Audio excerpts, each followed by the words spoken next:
Enter them in our Zoom Q&A feature or on our Slido event number 95370.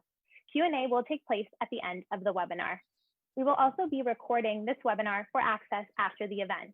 This will not include the audience Q&A. The recording, along with the schedule of upcoming webinars, can be found on our website, experiencediamond.com/aheadofthecurve.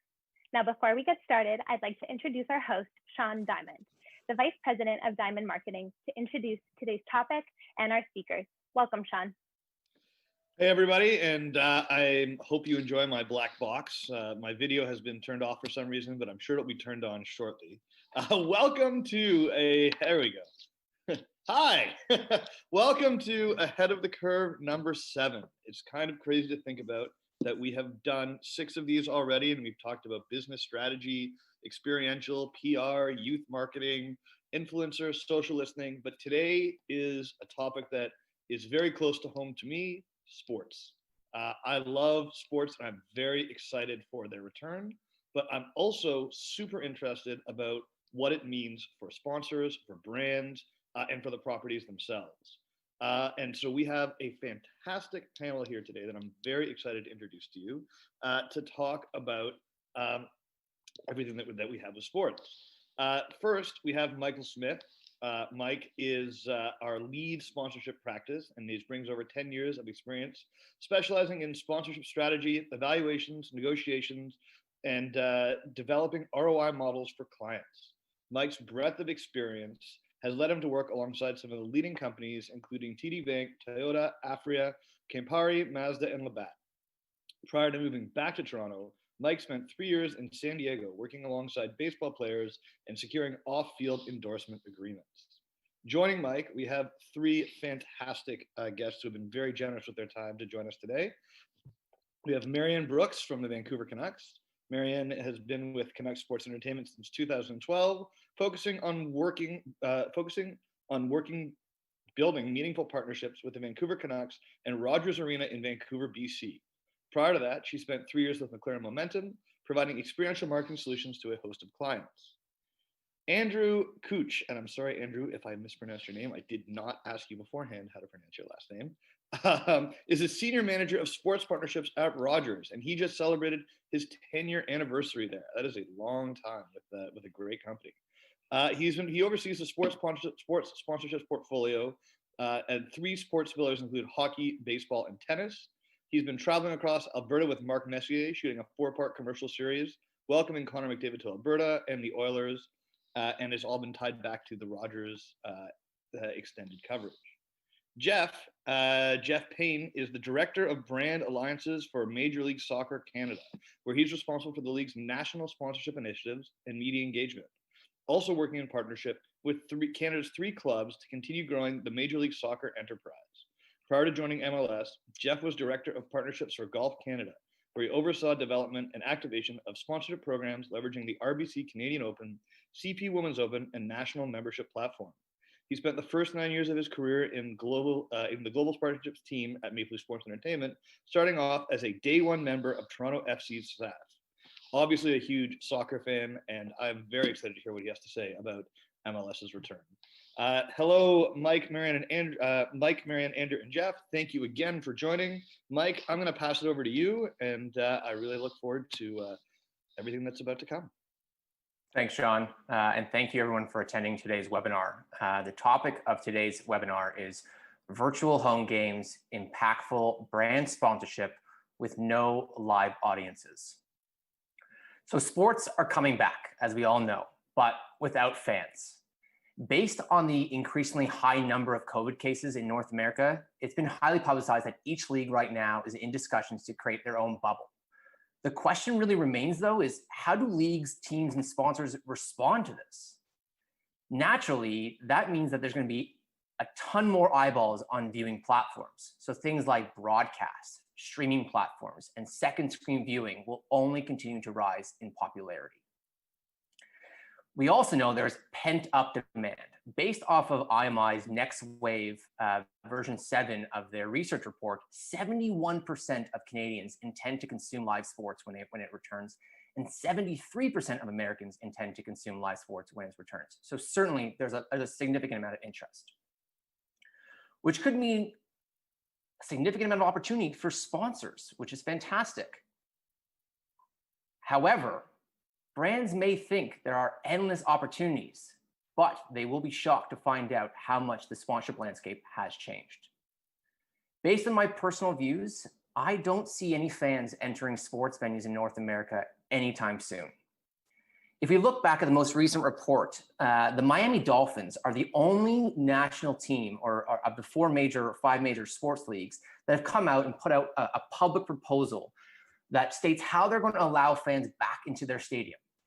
The report states that in order to keep fans safe, they'll be limiting attendance to 15,000 people out of a stadium that has a max capacity of 65,000, which is 23% capacity. Significant drop.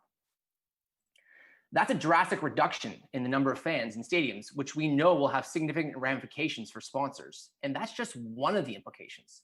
Therefore, brands and sponsors need to proceed with caution. First and foremost, brands need to understand their lost value since the onset of COVID. Based on a recent report from IAG, it states that there are over 120,000 active sponsorship agreements alone in the United States, spread over 5,000 brands. That's a significant amount of brands within the sponsorship space, all in the same position of having a lost value. And millions of stadium assets now no longer have any value. As a result, C-suite executives will continue to press their teams to understand their legal options and understand their partners' plans to provide make goods. Every single agreement will need to change. And there might not be enough assets to meet that demand. So even when fans do return, will fans actually flock back to stadiums in droves? We do know that traditional high margin in-venue assets now have little to no value. Great example of this Pepsi sign here, which obviously covers an entire wall within a football stadium. Well, let's take the example of an F&B sponsor. So if there was only 23% of fans in a stadium, what does that mean for brands like Budweiser or Molson Coors, who rely on years of historical sales data to determine their direct revenue, which they will receive on site, and they use that revenue to ultimately offset the rights fees? Or apparel sponsors, companies like New Era, which have kiosks set up all across North America in venues. They're selling t-shirts, hats, socks, etc. Certainly a lot less merchandise will be sold on site. Because there will be no fans in stadiums, the highest value assets will be extremely coveted. And your brand might not be able to get them. So each sports property has partners that are bucketed by tiers. And so for simplicity's sake, we'll call it large, medium, and small, all based on their investment thresholds. So for brands that are sports properties' highest rights fee spenders, they are most likely going to get the first opportunity to secure the most coveted assets, which will include things like digital, social, broadcast, and virtual money can't buy experiences. The issue remains is that all properties only have a finite amount of inventory within those categories and will look to offset the lost value to their premium partners to start. So each of these channels have already predefined elements that are already pre-sold, things like 30-second broadcast spots, on-field signage, dedicated social posts, and mobile app integration. However, I expect to see a lot of new opportunities to emerge in the marketplace. Broadcast. Will there be sections upon sections of seats covered within stadiums, covered with tarps? Will brand messages be on masks and gloves, similar to like a jersey patch that we see in the NBA? We know for certain there will probably be continued use of virtual ring boards. To my surprise, we haven't seen a lot of innovation or sponsor integration globally. So at a Lotte Giants game in Korea, the teams named themselves after their corporate partners rather than their home cities. Or in a German soccer club, they went ahead and affixed fan likeness to their seats. And also in the KBO, which is the Korean Baseball League, they filled the stadium with stuffed animals. Certainly a massive missed opportunities by these properties. In digital, I believe that mobile game development, mobile applications, which allows for co-viewing and dedicated brand content, will be at a premium. Let's take the example of what happened in March. In March, NASCAR has decided to take their game digitally when they kicked off the eNASCAR iRacing Pro Invitational Series. So iRacing is a real-life simulation where competitors get behind the wheel and race, and they race virtually around numerous tracks, including from the NASCAR schedule. The first race at Homestead, Miami became the most watched esports event on TV, and NASCAR topped their own record in the second race with over 1 million viewers for the Texas Motor Speedway. Quite significant numbers. For Money Can't Buy experiences, will there be opportunities for contest winners to meet players through video conferencing? You know, we take the example of like a LeBron James showing up and meeting your customers inside a closed chat, and it's a complete surprise and delight. Where we also see this is when it happened with Sidney Crosby, and where Sidney Crosby came out recently and he did an open forum on a streaming channel to whereby he went out to all the Pittsburgh Penguins fans and provided a messaging and had the ability for those fans to provide some Q&A. So what does this all mean for brands? One, it's important that you understand where you stand. It's vital that all brands and leagues and properties and sponsorship agencies work together to determine that value lost to date. But the mindset needs to shift from what have we lost to what areas now meet my business objectives.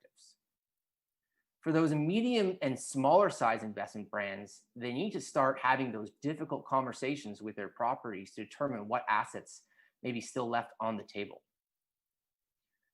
Number three is prepare to postpone. If the selection of assets aren't appetizing, come together as true partners with your properties and determine various options as to how each party can move forward.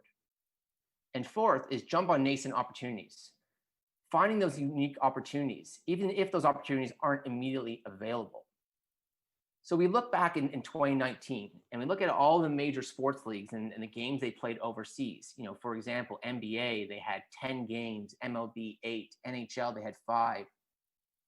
And we say to ourselves, wow, look at how much each of these leagues are continuing to try and drive a global audience. But if there's one league that potentially could have the upper advantage in years to come, it could be the NBA.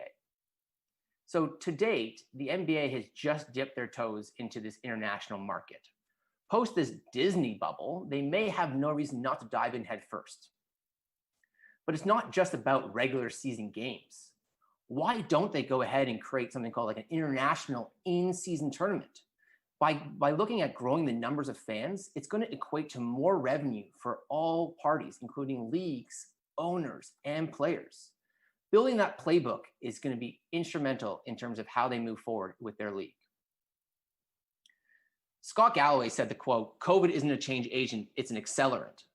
So we think about what we can mean to you and when we recover from COVID. So we look at a company like Gatorade, and we think to ourselves about how if they want to go into a new international market, or if they are struggling in a key international market and they're a league sponsor of a league, in this example, they are a league sponsor of the NBA, why wouldn't they look to use their partnership influence to increase their rights fees and become an integrated sponsor if and when the league plays a tournament in an international country?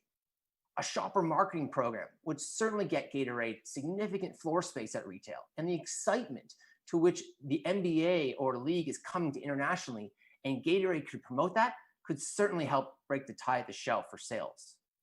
We certainly believe this is an area of sponsorship landscape that brands need to continue to monitor in a post-COVID world. So in closing, by trying new ways to integrate your brand now will only transcend your business well past the recovery stage. Using new platforms, that incorporate technology, digital or social, in order to effectively reach their core consumer will be imperative. There is no doubt that COVID has taken a significant bite out of the sponsorship industry, but it's the brands that are agile and innovative and willing to take risks that will ultimately break through the clutter and win the hearts and minds of consumers across North America. Thank you guys for listening. We're going to move over to some Q&A right now that we have with the panel. And then obviously, if you guys have any questions, feel free to provide them through Slido. Yeah, Mike, before you jump over to our panel discussion, just a quick call out to say, for those who are watching on YouTube, and I know that there's a decent number, you can ask your questions through Slido. So if you go to slido.com and the number 95370, you can ask your questions there. Anyone who is watching on Zoom can actually just use the question feature within the chat, and we will get to those questions after our panel discussion. So ask away and take it over, panel. Fantastic. So thank you again to our speakers and to our panel, Marianne, Andrew, and Jeff. I've had the pleasure of working with all three of you in various capacities throughout my career, so I couldn't think of a better group to be on this panel with. So the first question is more so around, in the presentation, I talk about how there needs to be, brands need to prepare for discussions with properties and how no deal is created equal. So this is a question for all of you, in that I imagine that each of you are in your respective organizations are having to renegotiate all of your existing sponsorship agreements. So I'm very curious to know each of your perspectives on how that is going, given that you represent leagues, brands, and properties. Jeff, why don't we start with you? You bet, thanks. Everything is happening in real time. And I think the phrase that we've used, probably kicked it to death by now, is that for everything that we're going to be launching as of July 8th, it's a case of we're building the plane as we're flying it. So it's complicated because you're trying to work through value delivery to partners who are probably getting the kind of assets through something that's largely a broadcast property, because there's obviously no fans in place. And it can be a square peg and round hole kind of situation, and it is many times. But then, in some instances, it's opening up the kind of inventory that reaches the masses to brands that wouldn't otherwise have access to it, because either they were priced out or there wasn't anything available to do it. So the long and short of it, I think, is that everything is a case-by-case situation. We need to be as empathetic as we possibly can be, because there are certain businesses, certain partners of ours, likewise of our clubs, who are really struggling, have effectively had their revenue sources shut down. There are others that are in a totally different situation. And so you just need to go case by case and recognize and lean on the support of your owners or whoever it is that is making decisions at the top.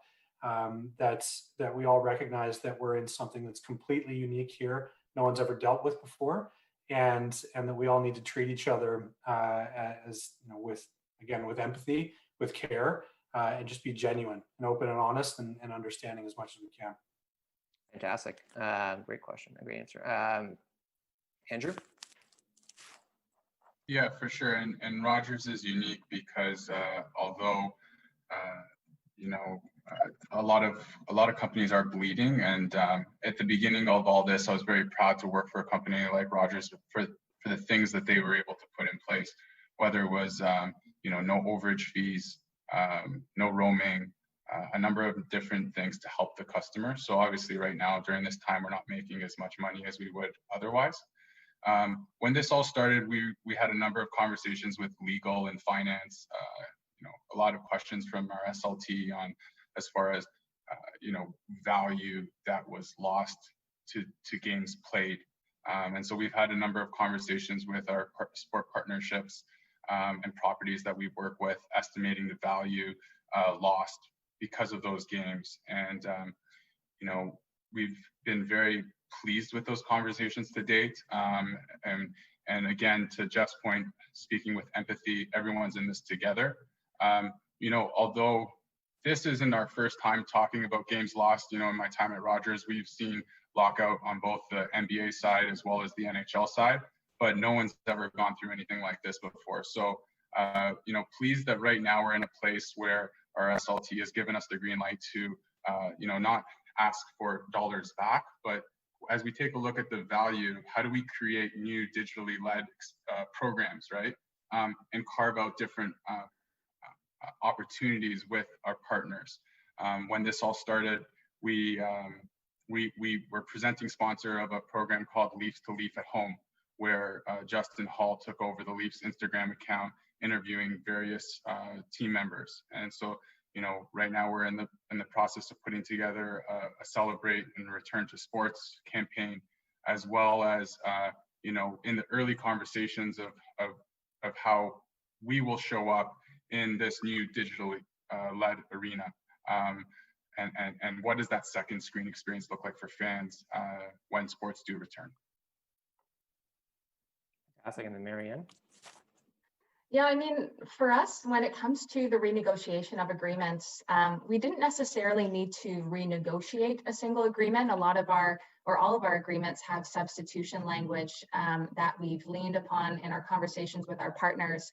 But I'll take you back to kind of when the pause began. Our first focus was to connect with our partners virtually, see how they were doing, understanding that everybody's business has been impacted in different ways. We also supported partner messages in the marketplace specific to COVID relief and serving the community. All of this done in the spirit of partnership. It was not considered a make good or making up for lost value from the season pause.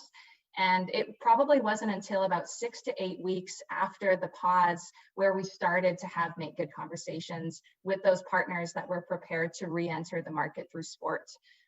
Not every partner was prepared to have that conversation, understandably, and we absolutely respect that. But for others, it was important for them to be active and participate again.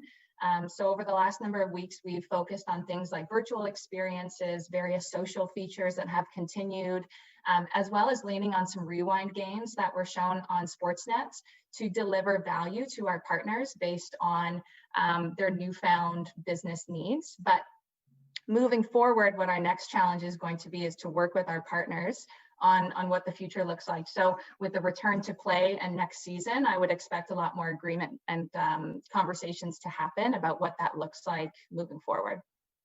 Fantastic. Andrew, knowing there's a potential for a second wave, what type of discussions are you having internally and with your partners to better prepare yourselves for future disruptions? For sure, we're having a lot of different scenario planning. A lot of scenario planning is being discussed. Even if we take a look at a program like Rogers Hometown Hockey, which was proprietary to Rogers, and we've had 6 successful seasons. And for those that don't or aren't aware, it's a traveling hockey festival, free hockey festival that travels across all of Canada, and it culminates on Sunday evening with a broadcast from that community by Ron McLean and Tara Sloan. And so as we enter season 7 and what would be for the start of next hockey season, we need to plan what a pandemic phase 2 program could look like. If we're in phase 3, what does that look like? And so it's a lot of scenario planning. We're a technology company, so we have that benefit. And so a lot of experiences that were being planned out right now lead with digital first. We previously had always been focused heavily on that one-to-one human interaction, connection, activation in footprint. But we realized sports aren't returning anytime soon with fans in the building. So we're in the process of creating experiences. How can we enable the fans to stay connected to their teams and then also allow the teams to feel supported by those fans? And so, we look forward to launching some initiatives once sports are ready to return. Fantastic.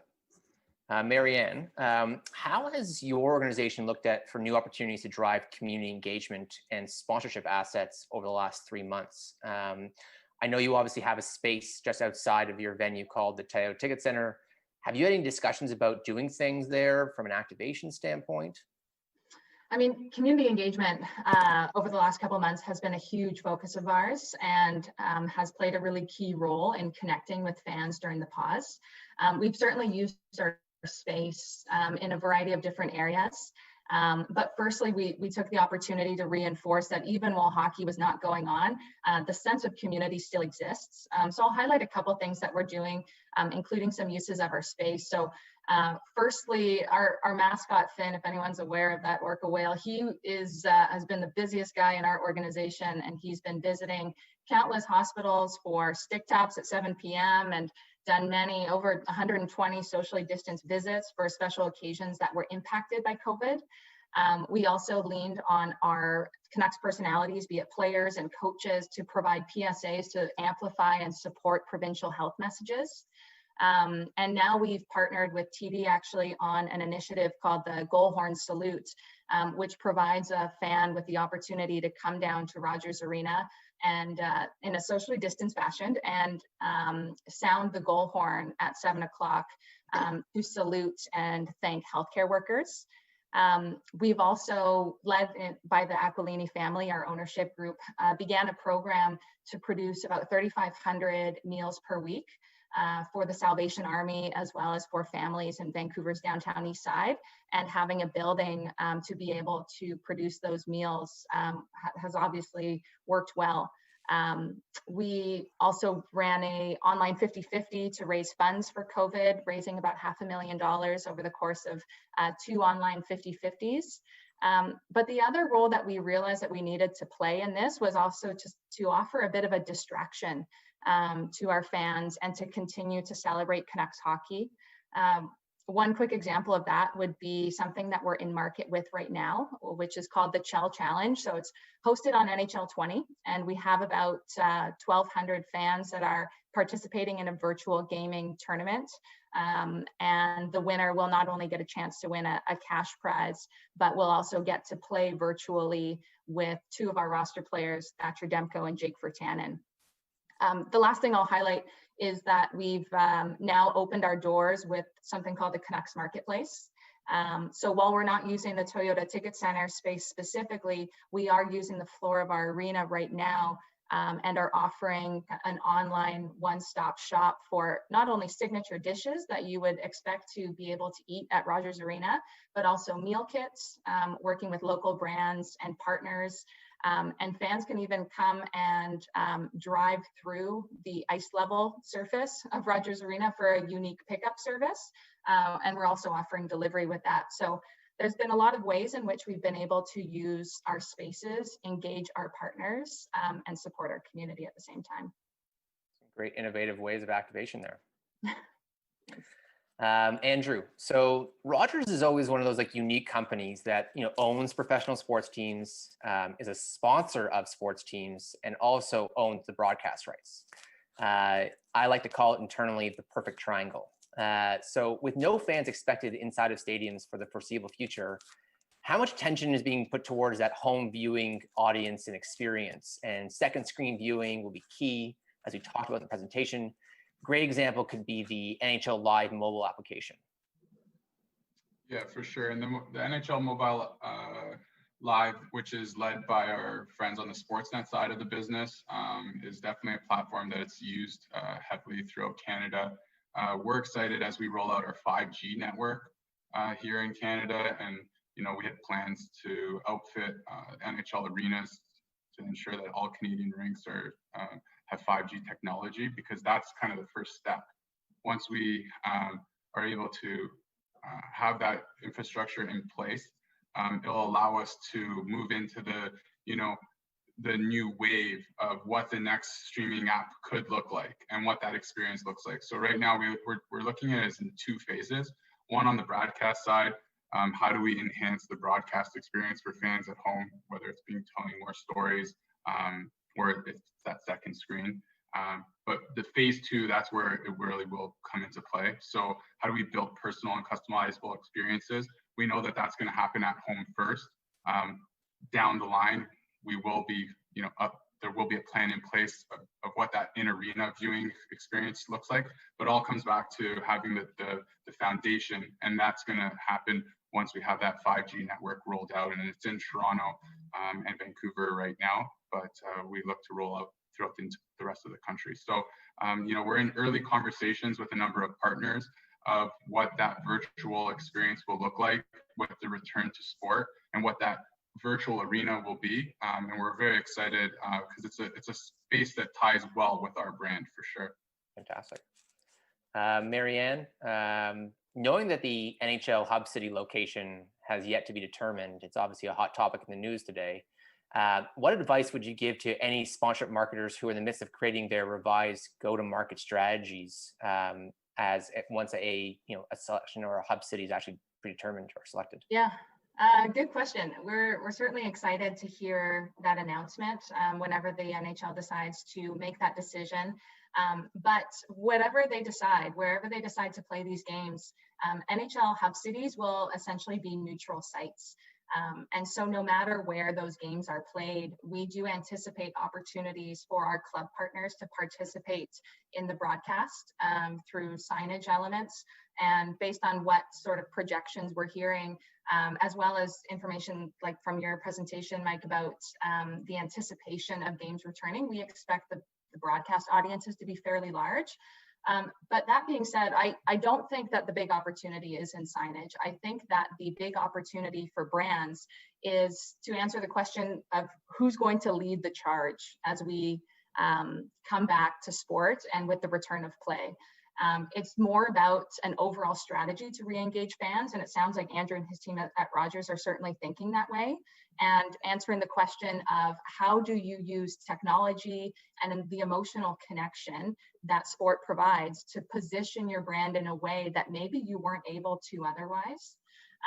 So I believe that this pause creates opportunity. I believe it creates space for brands to jump in and make a really big impact. So just be ready to seize the opportunity, I'd say.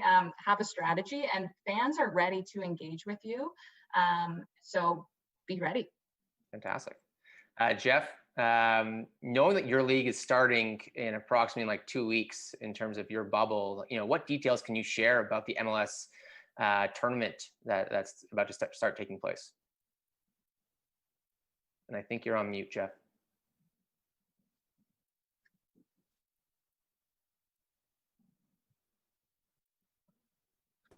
There we go. There you go. So yeah, I mentioned that we get started on July 8th. So this is basically like think of a World Cup or any of those major knockout tournaments happening with all 26 MLS clubs in a single site, the ESPN Wide World of Sports complex. That's basically on the Disney campus. So you've got upwards of almost 2,000 people, players, coaching staff, team support staff, a whole bunch of operations staff, broadcast, everybody all contained within a bubble.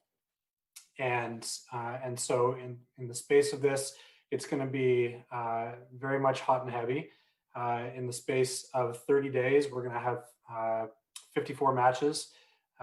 And for the first 2.5 weeks or so, it's going to be 2 to 3 matches a day. So it's going to kind of take over. That's the intent. But we also are trying to be cognizant of the fact that amongst the myriad player health and safety kind of factors that we're taking into account here, all of the things that we're not used to. That we need to really plan heavily for, obviously COVID-19 being first and foremost. But there's also the more baseline things like it's Florida and it's July and August, which means we're not going to be playing at 1 p.m. So the broadcast windows are going to be in the morning, and then the normal kind of prime times in the evening for Eastern and Pacific time. So it's going to be a lot. There's the volume of matches will be significant, but I think the important thing that we wanted to do when we're planning this, because we needed to figure out how to restart our season, and that specific term, our season, and do it in the safest way possible, which immediately leads you to single site, where you can keep everyone in an isolated environment. It was this format. We tossed around, Andrew mentioned scenario planning. It was exhaustive scenario planning, and there was a lot of things that came into play. But then we also realized that we can do something different. and we could, kind of pilot something a little bit. So that led to this tournament format where we ensured that everyone could play a base number of games. Those 3 group stage games that every club will play will actually count towards regular season standings. And then ultimately at the end, the winner of this tournament will receive, there's obviously some cash that's in play, but I think probably more significantly for the club is also the opportunity to win a spot in the CONCACAF Champions League as well, which is not typically awarded through something like this. And then once we wrap this up, with the final being on August 11th, then we're hoping to return to regular season play in home club markets. Fully anticipate that being behind closed doors, and then kind of operate as many games as we can leading up through playoffs and an MLS Cup. So everything's kind of chopped up and been switched around. And the tournament's going to be the primary focus, certainly for the next couple of months. But then we're going to try and get back into a cadence that things, kind of are a little bit, more normal. I think the other thing that I briefly mentioned during the tournament, and I mentioned that we're trying to pilot things. Among those things we're trying to pilot, beyond just what the format is also what the presentation of the matches look like. Obviously, these are going to be not in the usual MLS stadiums, but rather just on pitches that have been created, kind of a modified version that's intended for broadcast. So it's not going to be the normal view, so we're not going to take the normal approach. So this is going to be a virtual environment, which we've not done in a live MLS match before, but we've kind of tested and trialed elsewhere. So that will be new. So that creates different kinds of inventory and different pieces of inventory that we can support our clubs with and our league partners with.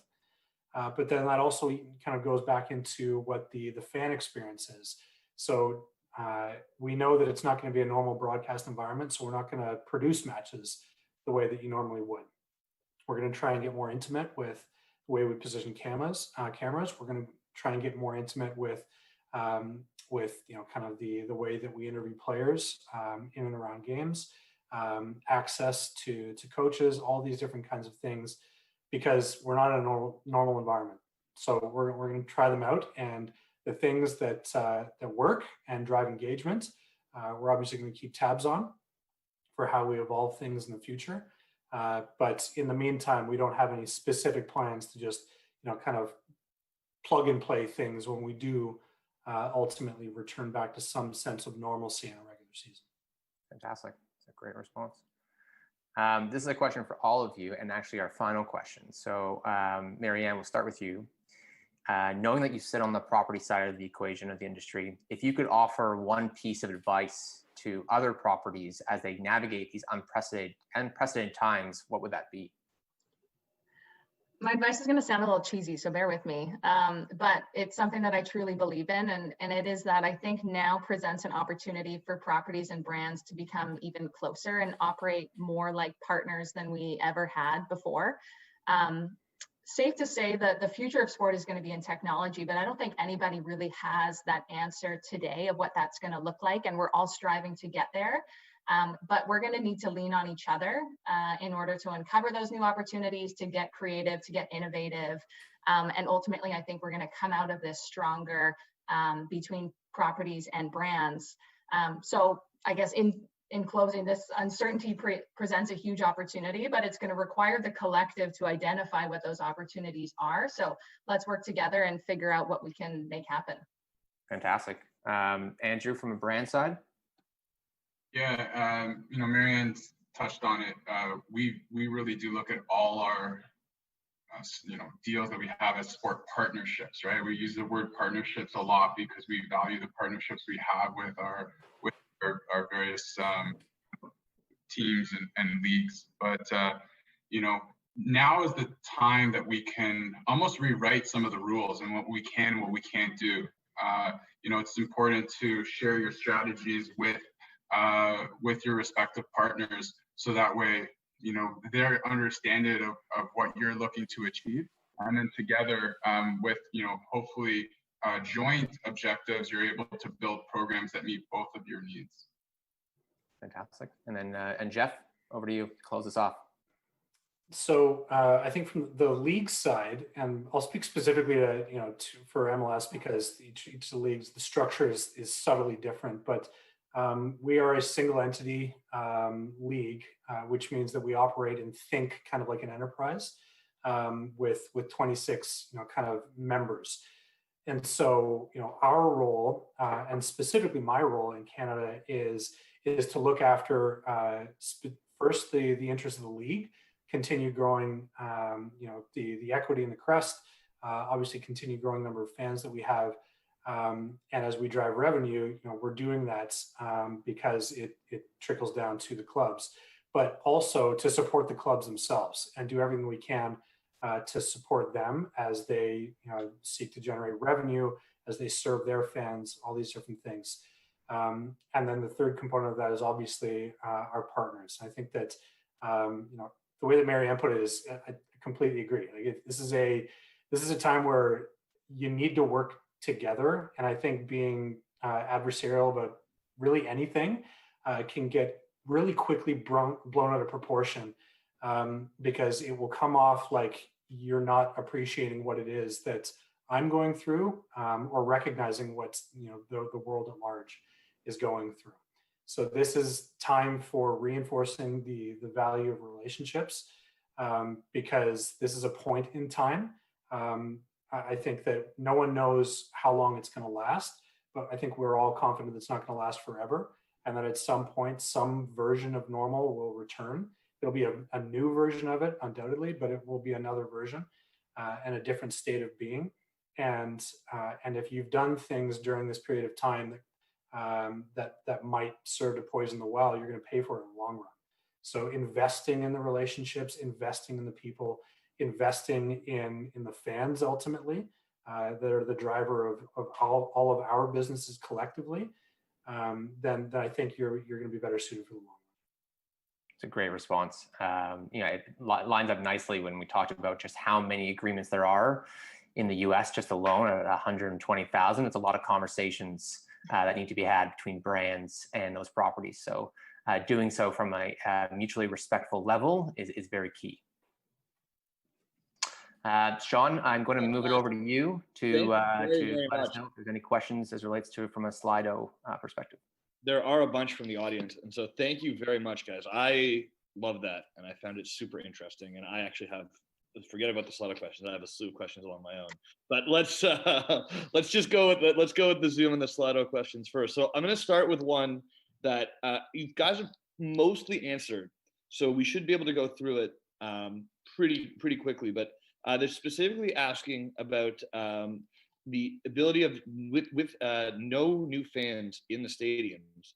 What opportunities does that create for broadcast? And specifically, are there new vantage points or new cameras that can enhance experiences on different devices and give fans new angles and new ways to engage in sports? And I guess that's really a question for Jeff and Marianne. Sorry, Andrew, but unless you have a perspective as well. On the property side of things, we have heard from the NHL that it's certainly their intent that because this is different and new, why don't we do it different and new? And certainly not having fans in the building presents the opportunity to provide fans viewing at home with different angles. I wish I could provide you with more specifics. I don't know much more at this time, but I'm sure that it will look different for fans. And if we can connect their viewing experience through the broadcast with a second screen, certainly there's a lot of work being done on the Canucks app to find ways to engage with the fans and provide them with content while they're viewing the game. If it's something that is predictive in nature or something that simply allows fans to connect with one another viewing from home, I think we're going to see a lot of those things happening, not only within the NHL, but I'm sure within the MLS and other leagues that are returning without fans. Yeah, I kind of build on that. So it's there's going to be a lot that's immediately different. The question of how long it lasts beyond the sort of the single site, the anomaly of trying to play games during a pandemic. because I think you'll get back to we all regress to the mean. That's what we do as humans, and we also have infrastructure in place in speaking specifically from the MLS, in 26 different venues. There's infrastructure that is designed and built with capital expenditure dollars to deliver games a certain way. So I think that kind of in the interim, when we're doing things differently, the intent is very much to deliver games in a different way. And so that will be, I think we had really ambitious plans of what we could do alongside ESPN, who's going to be the host broadcaster for the MLS is Back tournament, and kind of our production partner. And we wanted to do a whole bunch of really crazy things. But then I think there's also the cold reality of we're doing all these things in the middle of a pandemic when revenue taps have been shut off largely. So we need to be responsible on the operations side, but still do things and serve fans with a different kind of experience when we have the opportunity to do so. The other thing that I think is important, so that's kind of from the fans' perspective, is how they'll consume matches. The other really important thing that we've been able to do is sort of more, on the business side of the ledger, and for a partnership marketing audience, is the virtual approach to delivering inventory in match.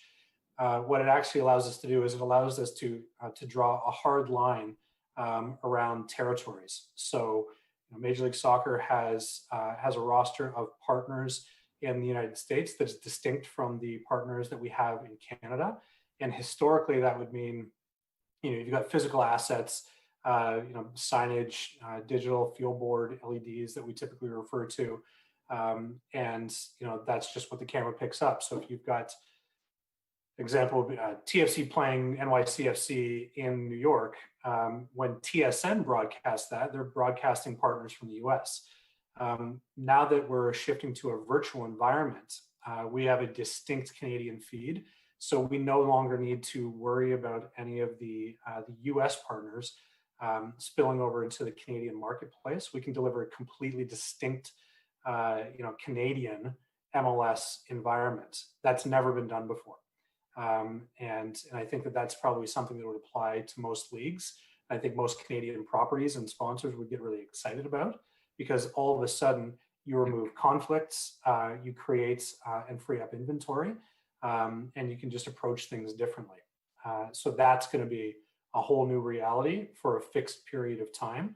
And then, if things work and it jives with what the fan experience is, then it might be a new reality that we can shift to over time. I think what's interesting about that, Jeff, too, is that you now have assets available from an inventory perspective, both for home and away games. That's right. Yeah. So it doesn't matter where things are played. You are. Yeah. But again, I think this goes back to when we shift back to an environment where infrastructure is in place. That kind of approach to a virtually delivered game requires a different set of infrastructure. And if clubs and facilities have already made a significant, 7-figure investment in different technology, we can't just dictate that they chuck that stuff in the bin and buy something new. So this is going to be an evolution, not a revolution. Makes sense. I think I could go deep into that, and we could spend an hour just dissecting that, because it's so that means so much to really how we consume sports. But we're running out of time, and there's more questions I want to get to. But there is a question that kind of links to this, which is, so based on that, what digital or virtual engagements do you think have the most potential to engage fans, and what are the best ways that you can engage fans when they're not in audience, or how do you create that in stadium experience without them? And really, that's a question that all of you can answer. And so I would love to hear your thoughts on it, but I can see that as a continuation of this one. So that's why I wanted to go to this one. I'm happy to go first. So, for me, creating that at-home experience, and I'm thinking of myself of when I'm actually at a game, and that co-viewing mobile application, I think from a technology perspective, if and when it arrives, will be absolutely so key, so that I can sit at my house, Andrew's sitting at his house, we're best buds, we're having a beer, and we're watching the same game, and our facial reactions, our movements are all being shared, and those noises are then being recepted into the actual stadium itself. And then how do you then intertwine brands into that message?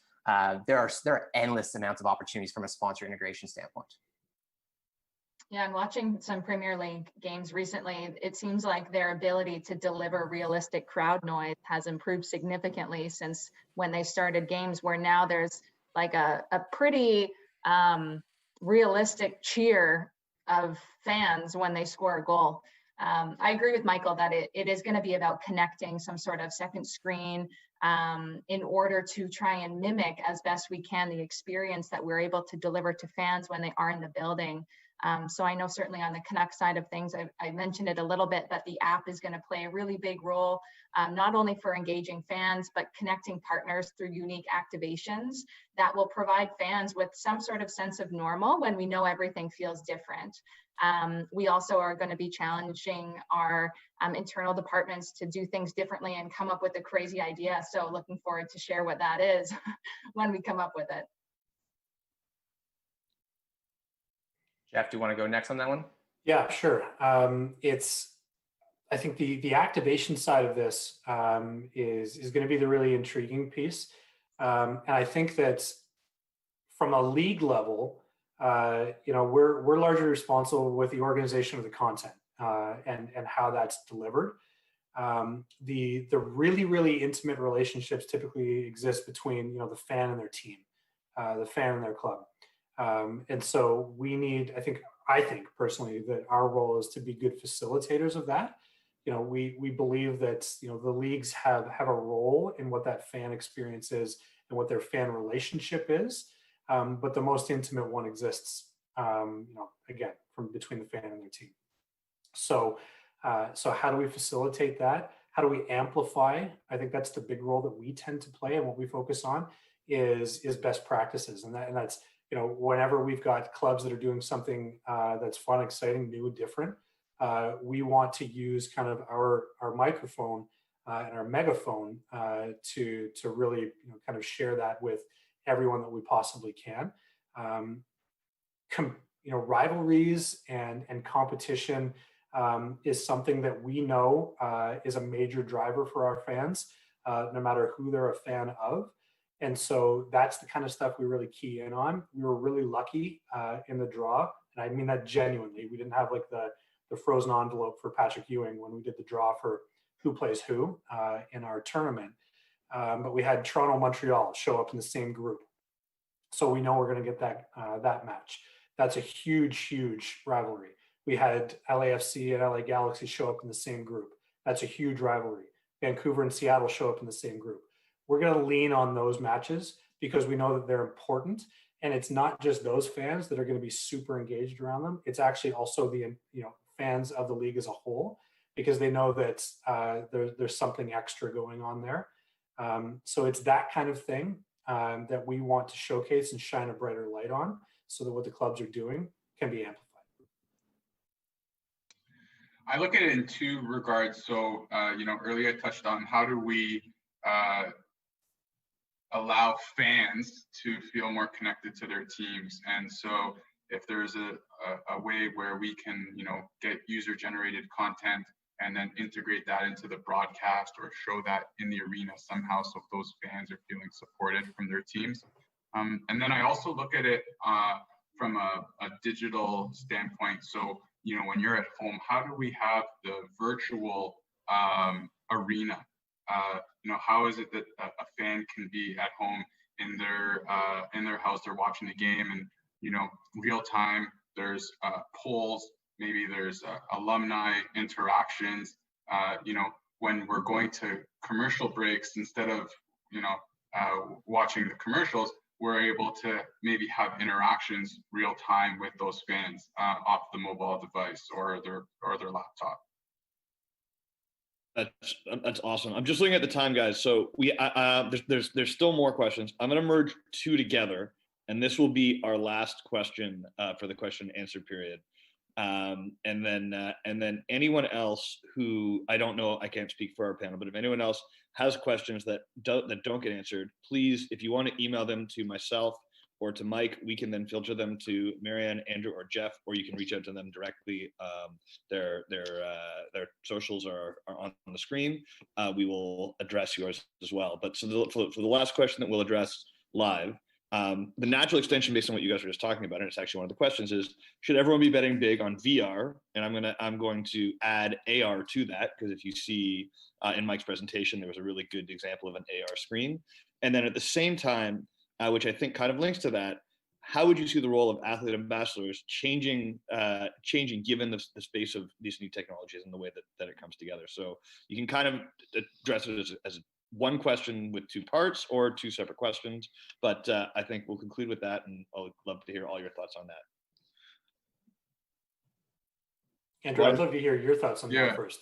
Yeah, for sure. So, prior to COVID, we were actually, we were in the process of conducting the first puck and player tracking test in Canada. And so we had tested that at NHL All-Star Games, and that was both primarily from a broadcast point of view, but ultimately it would, turn over to mobile devices as well. So imagine you're in the arena and you're able to put your phone up over a certain player, and you can see all the different types of stats, whether it's how fast they're skating, how much puck possession they've had, how fast they're taking each shot, etc. And so when we take a look at the user experience, and I talked earlier about we're at the point of what that second screen experience will shift to in the future. The ability that we have with the 5G network will give us that opportunity to evolve. And we've seen a ton of great AR live experiences across the globe, which we're also currently exploring.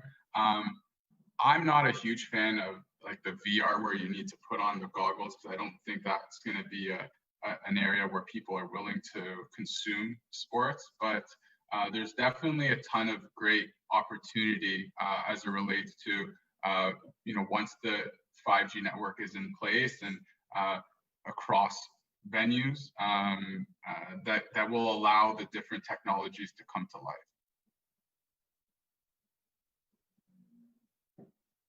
I think that's it's very, very interesting. The only thing I question though is everyone talked about the recreating live sports. I mean, and Marianne, you talked about the app being so important.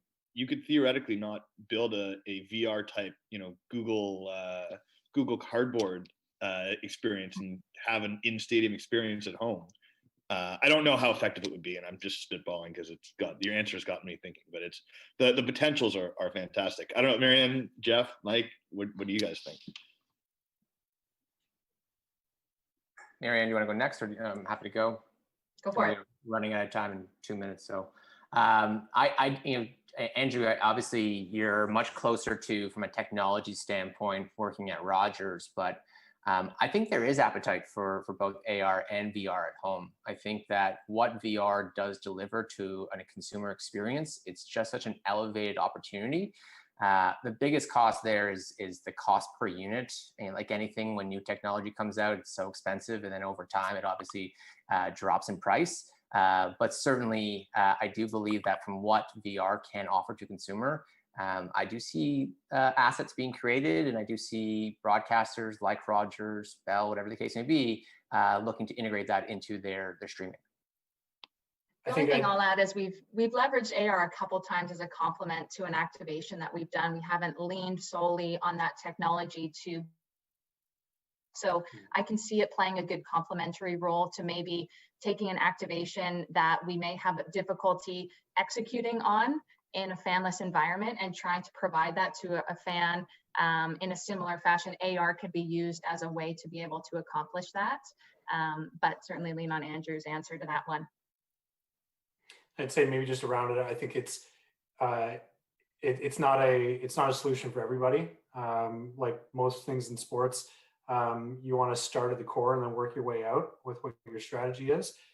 These kinds of things, I think, are when it requires additional effort, additional investment of time or money from fans to take part. It's going to be the ones that are the diehards, the really hardcores that are going to do it. And then as the further you get away from that, the less impact, less interest there's going to be. So if it's a strategy that's going to serve them and that's really meaningful for you as a property or as a sponsor, then awesome, that's great. But if you're trying to reinvent the wheel and to find a new way for all of your fans to watch something, I think I'd kind of side of that. I don't think that we're going to shift that in that direction all that quickly. Awesome. Well, guys, thank you so much for your time, for your thoughts. They were enlightening. I'm very excited, Jeff, to see what's coming because you're really the first guinea pig sport to go, and so I'm very excited to see what's next. But hockey is a short follow, and Andrew, you're going to be everywhere, I imagine. So thank you very much, guys. It was really informative. This webinar will be put back on our website, experiencediamond.com/ahead-of-the-curve. Tomorrow, we will also be following up with an email asking for your feedback. Once again, if you take the time, it's very simple. The more feedback you give us, the better we can make this content to help everybody do better in their jobs. And of course, thank you very much, Mike Smith. I thought that your presentation was outstanding. It's not unfortunate. I was very fortunate. I saw it before, so it wasn't new to me. But that's it. We are 2 minutes over time. So thank you very much, everybody. Have a fantastic day. My information is below. If you have any questions that you want for Mike or for our panelists, please feel free to reach out. We will be happy to forward them through. Otherwise, have a great day, and we will see you at a future webinar. Thanks, everyone. Thank you.